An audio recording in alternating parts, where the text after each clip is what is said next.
Hello दोस्तों, मैं Sarla Yadav SY Hindi platform channel पर एक बार फिर से आप सभी का हार्दिक अभिनंदन करती हूं। और हम पढ़ रहे हैं रीतिकाल और आज हमारी क्लास नंबर रहने वाली है 36। और अभी तक जो है 35 वीडियो मैं अपलोड कर चुकी हूं, जिसमें मैंने आदिकाल, भक्तिकाल और लगभग रीतिकाल मैंने संपूर्ण करवा दिया है। तो दोस्तों, रीतिकाल के बारे में, रीतिकाल का नामकरण, इसके प्रवर्तक और जो रीतिकाल के अंदर 3 प्रमुख धाराएं प्रवाहित हो रही थी। रीतिबद्ध मैंने बताया था, तो सबसे पहले वीडियो मैंने रीतिबद्ध करवाया, फिर रीति सिद्ध, इनके आगे रीति और जोड़ ले, रीति सिद्ध, और आज हम पढ़ेंगे रीति मुक्त। तो दोस्तों, रीतिकाल के अंदर जितने भी कवि थे उनको ये सारे 3 शाखाओं में इनको बांटा गया, रीतिबद्ध, रीति सिद्ध और रीति मुक्त। तो रीतिबद्ध और रीति सिद्ध के बारे में हम सब कुछ पढ़ चुके हैं। आज के इस वीडियो लेक्चर में हम रीति मुक्त कवि पढ़ेंगे, जैसे कि आपको स्क्रीन पर दिखाई दे रहा है।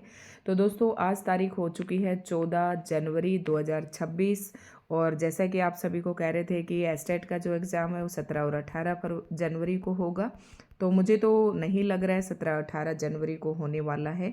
तो आप एक बार फिर से तसल्ली से सारी वीडियो देखें, ढंग से अपनी तैयारी फिर से स्टार्ट कर दें, कंटिन्यू कर दें। नीलम रानी जैसे कि मुझसे बार बार पूछ रही थी कि मैम क्या डेट बढ़ेगी, तो अब तो संभावना यही है कि डेट आपकी थोड़ी सी एक्सटेंड होगी।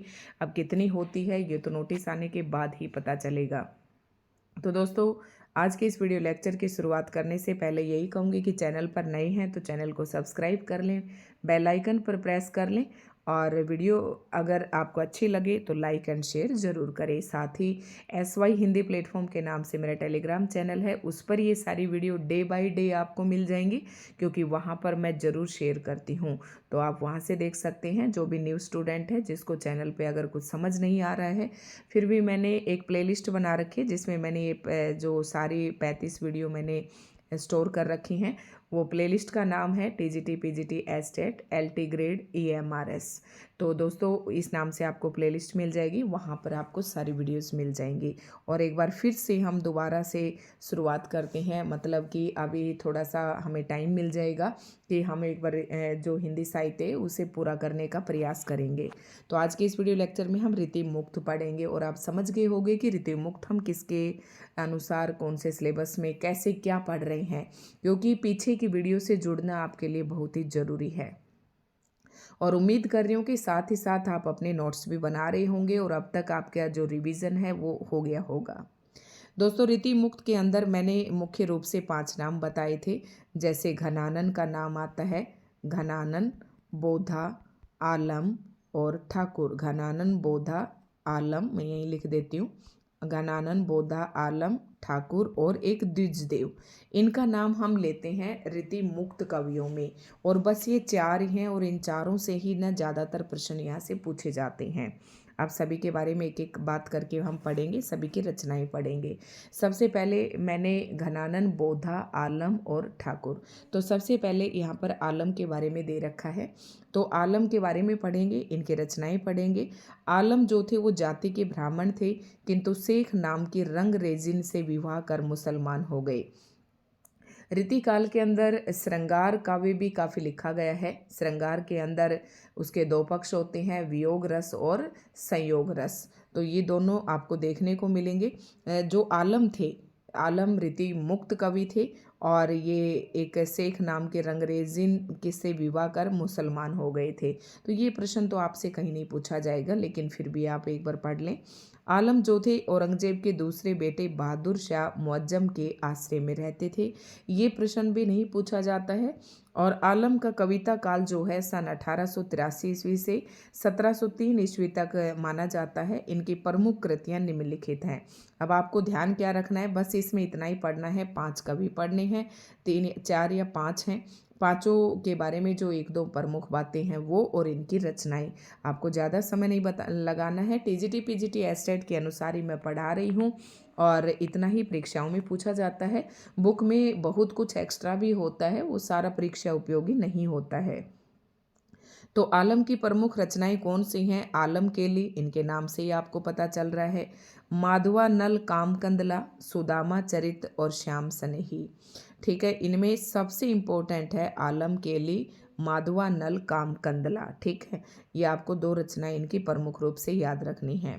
आलम के विषय में आचार्य रामचंद्र शुक्ल जी ने क्या लिखा है, ये प्रेमोन्मत्त कवि थे। एक दूसरा नाम और भी आपको याद रखना है, जो रीति मुक्त कवि थे इन्हें स्वच्छंदवादी कवि भी कहा जाता है। स्वच्छंदतावादी कवि भी कहा जाता है, ये भी याद रखना। जहाँ पर भी स्वच्छंद नाम आ जाए तो समझना कि रीति मुक्त कवियों की ही बात हो रही है, क्योंकि इन कवियों ने अपने स्वतंत्र विचार जो है बिल्कुल स्वच्छंद तरीके से अपने विचार अपने काव्य में इन्होंने रखे हैं। प्रेमोन्मत्त का मतलब होता है प्रेम में उन्मत्त, यानी कि प्रेम में लीन, ऐसे कवि थे और अपनी तरंग के अनुसार रचना करते थे।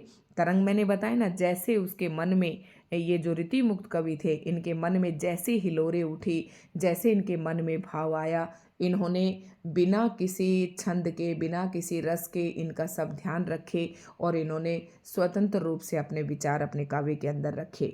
इसी से इनकी रचनाओं में हृदय तत्व की प्रधानता है।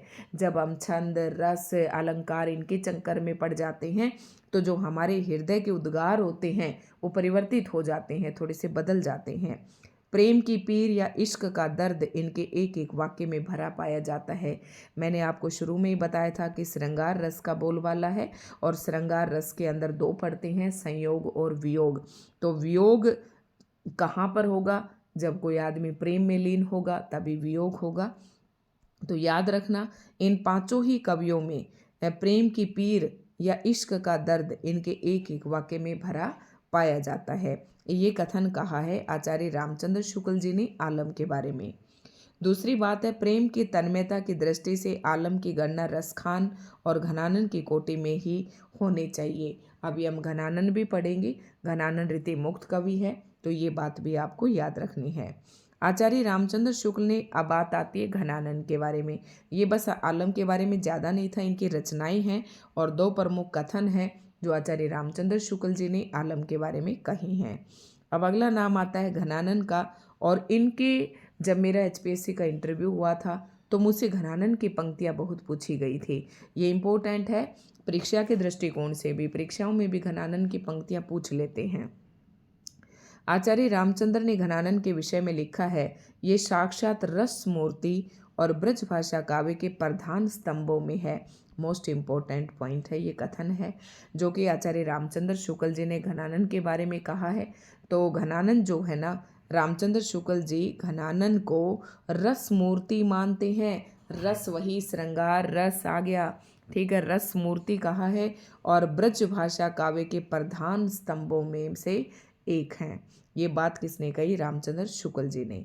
घनानन का संक्षिप्त जीवन व्रत इस प्रकार से है, तो ये आपको खास याद रखने की कोई ज़रूरत नहीं है, लेकिन इसमें से कौन सा पॉइंट इम्पोर्टेंट हो सकता है वो मैं आपको बताऊंगी।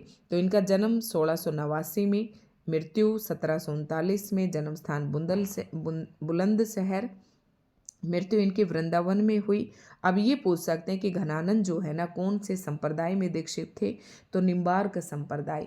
मैंने आपको सारे संप्रदाय पढ़ाए हैं, चैतन्य संप्रदाय, राधा वल्लभ संप्रदाय, निम्बार्क संप्रदाय, ये सारे मैंने सैगुण धारा भक्ति काल के अंदर मैंने सारे पढ़ा दिए हैं। इनकी प्रेयसी का क्या नाम था, यानी कि जिससे प्रेम करते थे उसका नाम है गणिका सुजान, ठीक है। और किसके आश्रय में रहते थे ये, मोहम्मद शाह रंगीला, इनके ये दरबार में रहते थे। घनानंद के संदर्भ में ब्रजनाथ ने 2 सवैया लिखा है जो निम्नलिखित है। नेही महाब्रज भाषा परवीन ओ, सुंदर ताहू के भेद को जाने, जो वियोग की रीति में कोविद, भावना भेद स्वरूप को जाने। ये जो कहा है घनानंद के संदर्भ में, किस कवि ने कहा है, ब्रजनाथ ने कहा है, ठीक है। तो पॉइंट इतना इम्पोर्टेंट तो नहीं है, लेकिन फिर भी पंक्ति आप थोड़ी सी तो ध्यान में रखें। उसके बाद दूसरा सवैया यहाँ पर दिया गया है, प्रेम सदा अति ऊंचे लहे, सुकह यही भांति की बात छके, सुन के मन में के, ये भी आप रहने दें, इतना डीप TGT वालों के तो नहीं पूछा जाएगा। अब बात करते हैं जो घनानंद की प्रमुख रचनाएं हैं उनकी, ये प्रश्न इम्पोर्टेंट है। सुजान सागर, अब गणिका सुजान से प्रेम करते थे, उसी के नाम पर इनकी रचना का नाम है सुजान सागर। अब देखो याद करने का तरीका भी आसान है, कि जब ये किसके प्रेम में लीन थे, इनकी प्रेयसी का नाम सुजान था, तो सुजान से संयोग भी रहा होगा, वियोग भी रहा होगा, वही सारी इनकी रचनाएं हैं। सुजान सार, इश्क लता, किससे इश्क किया, सुजान से किया इश्क लता, विरह लीला, वियोग बेली, को कोकसार, कृपा कंद, रस केली वल्ली, यमुना यश। ठीक है, तो घनानंद की सारी रचनाएं जो हैं इम्पोर्टेंट है, आपको याद रखनी है, सारी की सारी याद रखनी है, सारी ही इम्पोर्टेंट है। सुजान से प्यार किया, इश्क किया सुजान से, फिर विरह हो गया, फिर वियोग हो गया, ठीक है, फिर भगवान की कृपा हुई, फिर दोनों ने मिलकर रस केली की, और कहाँ पर की, यमुना के किनारे की। इस तरीके से आप इनकी ट्रिक बना लें। इनकी विरह लीला ब्रजभाषा में है किंतु फारसी के छंद में है, ये बात अगर आप ध्यान रखें तो रख सकते हैं। अब बात आती है आचार्य रामचंद्र शुक्ल जी के कथन जो हैं परीक्षाओं में पूछे जाते हैं, तो घनानंद के संदर्भ में आचार्य रामचंद्र शुक्ल जी क्या कहते हैं ये देख लेते हैं। इनकी सी विशुद्ध, सरस और शक्तिशालिनी ब्रजभाषा लिखने में और कोई समर्थ नहीं हुआ। विशुद्धता के साथ प्रौढ़ता और माधुर्य भी अपूर्व है। बहुत ही इम्पोर्टेंट है ये कथन, इसके ऊपर आप स्टार लगा लें, ये परीक्षाओं में पूछा जाता है। और ये कह के आपसे पूछेंगे कि ये कथन रामचंद्र शुक्ल जी ने किस कवि के संदर्भ में कहा है, तो याद रखना ये कथन घनानंद के संदर्भ में रामचंद्र शुक्ल जी ने कहा है। यानी कि इनकी सी विशुद्ध, एकदम प्योर ब्रजभाषा, सरस भी, शक्तिशालिनी ब्रजभाषा भी, इन्होंने इनकी यानी भाषा पर काफ़ी अच्छी पकड़ थी, और कोई भी ऐसा कवि नहीं हुआ। रामचंद्र शुक्ल जी कहते हैं कि रीतिकाल में ऐसा और भी ब्रजभाषा पर अपना अधिकार रखने वाला कोई कवि नहीं हुआ। प्रौढ़ता भी है, प्रौढ़ युवा के बाद आदमी प्रौढ़ हो जाता है, यानी कि पूरी तरीके से मैच्योर हो जाता है, तो उस तरीके की मैच्योरिटी किस में मिलती है, उनकी भाषा में प्रौढ़ता देखने को मिलती है, और साथ में माधुर्य भी है। ठीक है, तो ये कथन रामचंद्र शुक्ल जी ने घनानंद के लिए कहा है। दूसरा है, ये भी वेरी मोस्ट इम्पोर्टेंट, जितने स्टार लगा लें, परीक्षाओं में पूछा ही पूछा जाता है। प्रेम की पीर ही को लेकर इनकी वाणी का प्रादुर्भाव हुआ, और प्रेम का पीर भी घनानंद को ही कहा गया है, ये भी याद रखें। प्रेम मार्ग का ऐसा प्रवीण और धीर पथिक तथा जमावंदी ऐसा दावा रखने वाला ब्रजभाषा का दूसरा कवि नहीं हुआ। यानी कि घनानंद की प्रशंसा रामचंद्र शुक्ल जी ने खुलकर की है, खासकर उनकी भाषा को लेकर, उनकी जवाबदेही को लेकर, धीर पथिक और प्रवीण, एकदम दक्ष अपने काम में, प्रेम मार्ग में एक प्रवीण कहा है इनको रामचंद्र शुक्ल जी ने। ठीक है, याद रखना है, इम्पोर्टेंट कथन है। प्रेम की अनिर्वचनीयता का आभास घनानंद ने विरोधाभासों के द्वारा दिया है, तो ये पॉइंट थोड़ा सा याद रख लें। घनानंद जी उन विरले कवियों में हैं जो भाषा की व्यंजकता बढ़ाते हैं। अपनी भावनाओं के अनूठे रूप रंग की व्यंजना के लिए भाषा का ऐसा बेधड़क प्रयोग करने वाला हिंदी के पुराने कवियों में दूसरा नहीं हुआ। भाषा के लक्षण और व्यंजक बल की सीमा कहाँ तक है, इसकी पूरी परख इन्हीं को थी। ये पॉइंट इम्पोर्टेंट है। कहाँ से आपसे पेपर में पूछ सकते हैं, यहाँ से भी पूछ सकते हैं, एक दो लाइन देकर भी पूछ सकते हैं कि ये कथन किसका है। तो मैंने आपको बताया कि ये कथन रामचंद्र शुक्ल जी का है और घनानंद जी के संदर्भ में कहा है। अगला जो पॉइंट है ये भी इम्पोर्टेंट है। लाक्षणिक मूर्तिमता और प्रयोग वैचित्र्य की जो छटा इनमें दिखाई पड़ी, खेद है कि वह फिर पौने 200 वर्ष पीछे जाकर आधुनिक काल के उत्तरार्ध में अर्थात वर्तमान काल की नूतन छाया में ही अभिव्यंजनावाद के प्रभाव से कुछ विदेशी रंग लिए प्रकट हुई। तो याद रखना दोस्तों, लाक्षणिक मूर्तिमता। अब यहाँ पर थोड़ी देर पहले व्यंजक की बात हुई थी। अब आपको याद रखना ये शब्द शक्तियाँ हैं।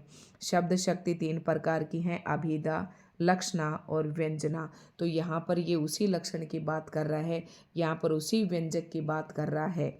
और अभिधा शब्द शक्ति होती है किसी भी शब्दों को पढ़ते ही सीधा अर्थ समझ जाना, तो अभिधा शब्द शक्ति कहलाता है। लक्षणा क्या कहलाती है, जैसे कि पंजाब के लोग शेर हैं, यानी कि पंजाब के लोग तो शेर नहीं हैं लेकिन शेर जैसे उनमें लक्षण हैं, तो ऐसे लाक्षणिकता का प्रयोग घनानंद जी ने किया। व्यंजना का अर्थ है जैसे कि ना अभिधा और ना लक्षणा, मतलब कोई तीसरा ही अर्थ दे वहाँ पर। ठीक है, तीसरे की तरफ ही इशारा होता है इसमें व्यंजना में, ठीक है।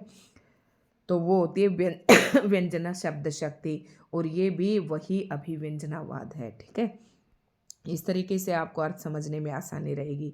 रामधारी सिंह दिनकर ने लिखा है, रीतिकाल की बौद्धिक वीरानुभूति, निष्प्राणता और कुंठा के वातावरण में घनानन की पीड़ा की टीस सहसा ही हृदय को चीर देती है। और देखो, कोई भी बच्चा जो इस वीडियो को देख रहा है वो इन कथनों को देखकर यहाँ से ना स्टॉप कर देते हैं देखना, लेकिन अगर आप एस्टेट क्वालिफाई करना चाहते हैं तो आपको एक भी लाइन नहीं छोड़नी है। बिल्कुल अच्छे से, धैर्य से सभी चीज़ें जो पढ़ाई जा रही हैं उन्हें पढ़ें, तभी आपकी संपूर्ण तैयारी होगी। फिर ऐसे कह देते हैं कि मैम ये तैयारी क्या, इन वीडियो से हमारी तैयारी हो जाएगी, लेकिन मैं कैसे अनुमान लगाऊं कि आपने वीडियो पूरी देखी है। तो एक भी पॉइंट आपको नहीं छोड़ना है, पढ़ना ज़रूर है, ताकि पेपर में आपको अच्छे से याद ना हो। तो जो कुछ बातें मैं समझा रही हूँ हो सकता है इनसे आपको ध्यान आ जाए और आपका जो ऑप्शन है ना टिक करने में आपकी मदद मिलेगी। तो रामधारी सिंह दिनकर ने क्या कहा है, और कि मन सहज ही मान लेता है कि दूसरों के लिए किराए पर आंसू बहाने वालों के बीच ये एक ऐसा कवि है जो सचमुच अपनी पीड़ा में ही रो रहा है।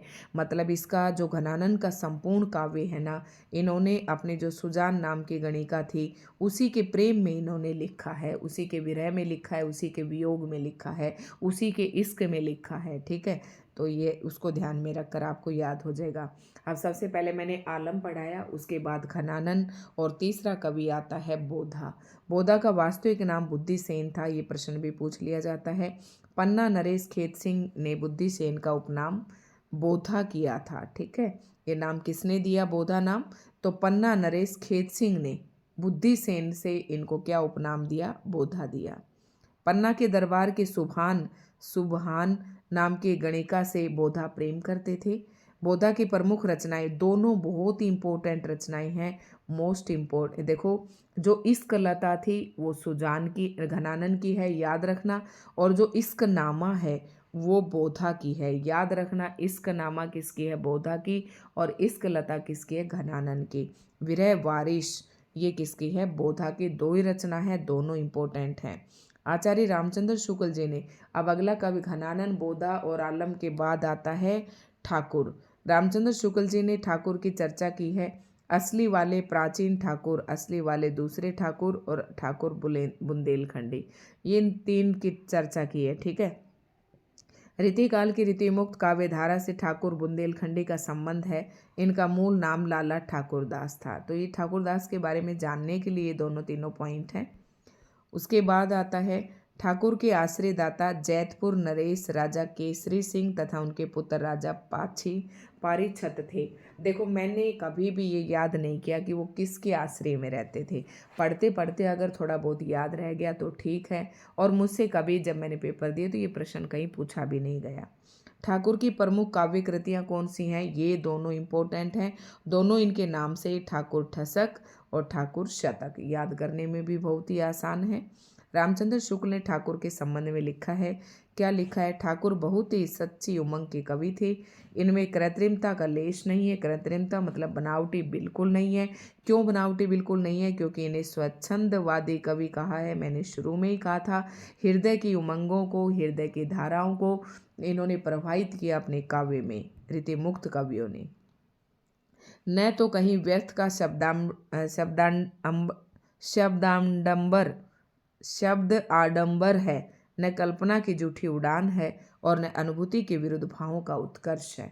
ये कथन इम्पोर्टेंट है, इसको आप याद रखना। पूछ सकते हैं, लेकिन ठाकुर का तो बाद में ही नाम आता है, सबसे पहले घनानन ही है इसमें प्रश्न पूछने लायक। अब बात आती है पांचवा, मैंने बताया था द्विजदेव को भी कई लोग जो है रीतिमुक्त कवियों में शामिल करते हैं। तो द्विजदेव जो थे राजा मान सिंह अयोध्या के महाराज थे। इनकी प्रमुख रचनाएं भी इम्पोर्टेंट है, श्रृंगार लतिका और श्रृंगार बत्तीसी। याद रखना, लतिका और बत्तीसी, और दोनों के आगे क्या है, श्रृंगार, या ठाकुर ठसक और इसके ठाकुर के नाम से ही थी। द्विजदेव की हैं श्रृंगार लतिका, श्रृंगार बत्तीसी, याद रहेंगे आपको। इनके बारे में रामचंद्र शुक्ल जी ने क्या कहा है, ब्रजभाषा के श्रृंगारी कवियों की परंपरा, इन्हें अंतिम प्रसिद्ध कवि समझना चाहिए। जिस प्रकार लक्षण ग्रंथ लिखने वाले कवियों में पद्माकर अंतिम प्रसिद्ध कवि हैं। उसी प्रकार समूची श्रृंगार परंपरा में इनकी से सरस और भावमयी फुटकल श्रृंगारी कविता फिर दुर्लभ हो गई, मतलब फिर देखने को ही नहीं मिली आगे।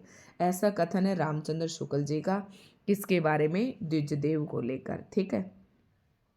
अब रीतिकालीन कवियों की कुछ महत्वपूर्ण काव्य पंक्तियां हैं, जैसे कि चिंतामणि की दे रखी हैं। मैं आपको कंटेंट पूरा करवाने में आपकी हेल्प कर रही हूँ, इन्हें आप लिख लें और आप अपने नोट्स में, और जो थोड़ा थोड़ा देखो इनमें जो इम्पोर्टेंट है, जो अक्सर पेपर में पूछी जाती है, वो मैं आपको बताती हूँ। यहाँ से ये पंक्ति देव की है और कई बार यूजीसी नेट तक पूछी जाती है। अभिधा उत्तम काव्य है, मध्य लक्षणा, अभी मैं बता रही थी ना, अभिधा लक्षणा और व्यंजना। तो देव ने अभिधा को सबसे उत्तम काव्य कहा है, लक्षणा शब्द शक्ति वाले काव्य को मध्यम कहा है, और अधम व्यंजना रस बिरस उल्टी कहत नवीन। तो ये जो पंक्तियां हैं ना, ये देव की हैं, याद रखना।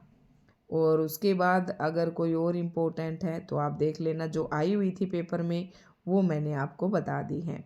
एक ये प्रश्न भी पूछा जाता है भूषण की, सुकविन हूँ कि कुछु कृपा समझू कविन को पथ। ये शिवराज भूषण की प्रशंसा में इन्होंने लिखी है। और भूषण का जब मैंने पढ़ाया था तब बताया था, शिवराज भूषण के दरबार में ही रहते थे, 76 साल के दरबार में भी रहे थे, और उन्हें देखो ये 76 साल आ गया। तो याद रखना, इन दो राजाओं के दरबार में भूषण रहे थे। अगर उनकी प्रशंसा में कोई पंक्ति आपको मिलती है तो भूषण की कवि आप टिक कर सकते हैं। ठीक है। उसके बाद आता है भिखारी दास की हैं ये पंक्तियाँ, और सुकविन सो सुकुमार, ये इनकी एक पंक्ति है, यहाँ पर तो नहीं है। वो पंक्ति कई बार पूछी जाती है भिखारी दास जी की। ये रही ना, एक तो ये भी इम्पोर्टेंट है। ये रहा, सीखी सुकविन सो देखी, काव्य की रीति सीखी, सुकविन सो देखी, सुनी बहुलोक की बातें। तो ये एक पंक्ति इम्पोर्टेंट है।